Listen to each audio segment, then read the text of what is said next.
Saudara-saudari yang terkasih, salam sehat, salam tetap semangat. Jumpa lagi di channel YouTube saya. Terima kasih atas perhatiannya. Dan katekise kita hari ini tentang misa perjamuan malam terakhir atau Kamis Putih. Dengan misa petang Kamis Putih, gereja mengawali Trihari Suci Paskah dan memperingati perjamuan malam terakhir. Pada malam Kristus dikhianati karena cinta akan orang-orangnya yang di dunia. Ia mempersembahkan tubuh dan darahnya dalam rupa roti dan anggur kepada Bapa dan para rasul sebagai makanan dan minuman, dan menugaskan mereka serta para penggantinya dalam imamat serta mempersembahkannya sebagai kurban. Perhatian sepenuhnya harus diberikan kepada misteri-misteri yang peringatannya dirayakan pada misa ini, misa Kamis Putih. Pengadaan Ekaristi dan imamat serta perintah kasih persaudaraan. Itulah yang juga harus menjadi bahan homili pada perayaan ini. Misa perjamuan malam terakhir dirayakan petang hari pada waktu yang paling sesuai untuk partisipasi seluruh jemaat. Semua imam dapat berkonselebrasi dalam misa petang, juga bila mereka pada hari itu telah berkonselebrasi dalam misa krisma atau karena alasan pastoral harus merayakan misa yang lain. Bila dituntut keadaan pastoral, ordinaris wilayah dapat memperkenankan misa petang kedua di gereja-gereja dan kapel-kapel umum. Bagi umat beriman yang tak dapat mengambil bagian dalam misa petang, ia dapat bila perlu memperkenankan misa juga pagi hari. Misa demikian itu tak pernah boleh diperkenankan untuk orang perorangan atau kelompok-kelompok kecil atau mempengaruhi partisipasi utama petang hari. Menurut tradisi kuno gereja pada hari ini semua misa tanpa jemaat dilarang. Sebelum perayaan Ekaristi, tabernakel harus kosong sama sekali. Ini ciri khas misa Kamis Putih. Hosti untuk komuni kaum beriman harus dikonsekrir dalam perayaan kurban ini. Jumlah hosti yang harus dikonsekrir harus cukup juga untuk komuni pada Jumat Agung. Mengapa? Karena Jumat Agung tidak ada perayaan Ekaristi. Jumat Agung hanya ibadat Jumat Agung.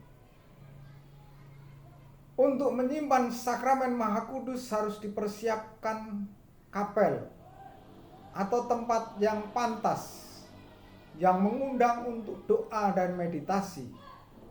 Dianjurkan suatu kesederhanaan yang sesuai dengan hari-hari ini, sedangkan semua penyelewengan harus dihindari. Bila tabernakel berada dalam kapel tersendiri yang terpisah dari ruang utama gereja, dianjurkan menyediakan tempat penyimpanan dan penyembahan di situ. Kemuliaan atau gloria dinyanyikan, lonceng-lonceng dibunyikan bila lazim, dan setelah itu hening sampai gloria di malam Paskah, kecuali jika ditentukan lain oleh konferensi wali gereja atau uskup setempat. Selama waktu itu juga orgel atau alat musik lain hanya boleh dipakai untuk mendukung nyanyian. Pada hari ini, sesuai dengan tradisi, diadakan pencucian kaki pada pria-pria terpilih Maksudnya ialah untuk menunjukkan semangat pelayanan dan kasih Kristus yang datang tidak untuk dilayani, tetapi untuk melayani. Kebiasaan ini hendaknya dipertahankan dan maksudnya diterangkan kepada kaum beriman. Untuk persembahan dapat diadakan sumbangan bagi kaum miskin, terutama bila dikumpulkan selama masa Prapaskah sebagai buah mati raga. Dalam pada itu orang menyanyi Ubi Caritas et Vera. Amat layaklah pada hari ini para diakon, akolit, atau pembantu komuni menyambut langsung dari altar pada saat komuni, untuk kemudian membawanya kepada orang sakit agar mereka lebih erat dihubungkan dengan Kristus, dihubungkan dengan gereja yang merayakannya. Setelah doa penutup diadakan prosesi sakramen Maha Kudus dibawa melalui gereja ke tempat penyimpanan. Pembawa salib terdepan diikuti pembawa lilin dan dupa. Madah, nyanyian tentang Ekaristi dinyanyikan. Lalu pemindahan sakramen Maha Kudus tidak dilaksanakan bila keesokan harinya pada Jumat Agung tidak diadakan perayaan sengsara dan wafat Kristus. Sakramen Maha Kudus ditempatkan dalam tabernakel yang kemudian ditutup. Pentataan dengan monstran tak diperkenankan. Tempat penyimpanan tak boleh berbentuk makam suci. Hendaknya juga dihindari ungkapan makam suci. Tempat penyimpanan tidak dimaksudkan untuk menunjukkan pemakaman Tuhan, melainkan untuk menyimpan hosti suci untuk komuni Jumat Agung. Kaum beriman hendaknya diajak untuk setelah misa Kamis Putih mengadakan adorasi malam di hadapan sakramen Maha Kudus dalam gereja. Dalam pada itu dapat dibacakan sebagian dari Injil Yohanes bab 13 sampai 17. Adorasi ini setelah tengah malam tanpa upacara karena hari sengsara Tuhan sudah mulai.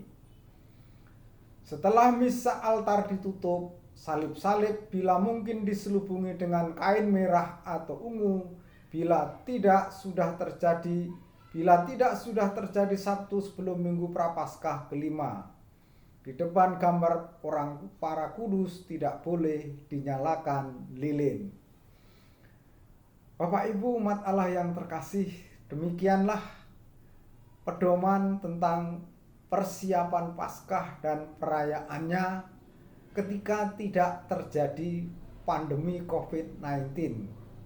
Tetapi karena masih terjadi pandemi COVID-19, maka kita di Paroki Ratu Damai, Stasi Teluk dan Panjang tidak ada pembasuhan kaki yang selama ini kita adakan. Juga tidak ada tuguran sepanjang malam karena situasinya masih pandemi. Penghormatan kepada sakramen Maha Kudus, prosesi dilaksanakan secara sederhana atau langsung ditatakan di altar dengan diakhiri dengan berkat. Begitu saudara-saudari yang terkasih, katekesis singkat tentang perayaan Kamis Putih. Salam sehat, salam tetap semangat, Tuhan memberkati kita sekalian. Amin.